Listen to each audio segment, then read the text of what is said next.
Pendidikan adalah hal paling utama untuk membentuk suatu bangsa. Pendidikan menjadi senjata untuk menghadapi era globalisasi. Di era globalisasi ini, seharusnya setiap orang sudah harus mendapatkan pendidikan yang layak. Hal itu selaras dengan pasal 31 ayat 1 yang menyatakan bahwa namun faktanya menurut UNICEF sekitar 4,1 juta anak remaja usia 17-18 tahun tidak bersekolah. Menurut pasal 31 ayat 4 menyatakan bahwa selain pendidikan yang tidak merata, kenakalan oknum-oknum yang mengambil jatah siswa dari pemerintah juga menyebabkan kurangnya fasilitas pendidikan untuk para murid. Seperti baru-baru ini, kasus penggelapan uang PIP oleh seorang oknum mengakibatkan negara mengalami kerugian 13 miliar.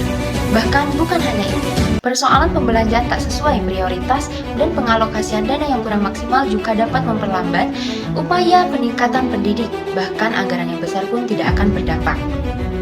Jika saya terpilih menjadi anggota legislatif, saya akan membentuk sebuah badan, yaitu Badan Penyelidik Uang Alokasi Dana Daerah atau disebut juga dengan BPUADD. BPUADD berfungsi untuk menyelidiki akan masalah pemicu ketidakmaksimalan alokasi dana, terutama dana untuk pendidikan. Selain itu, BPUAD juga berfungsi untuk mengevaluasi, juga melihat rancangan dan juga penggunaan dari uang dana tersebut. Dengan 3 fungsi DPR, saya dapat mewujudkan BPUADD, yaitu yang pertama, dengan fungsi legislasi ini, BPUADD dapat membantu untuk memaksimalkan Undang-Undang Dasar 1945, yaitu pasal 31 ayat 4. Yang kedua ada fungsi anggaran. Dengan fungsi anggaran ini, BPUADD dapat membantu mengalokasikan dana dengan sebaik mungkin sehingga dana yang dikeluarkan dari APBN tidak terbuang dengan sia-sia. Lalu fungsi yang ketiga, dengan fungsi pengawasan, DPR dapat meninjau kinerja dari BPUADD dan juga dapat mengevaluasi BPUADD untuk bekerja lebih baik.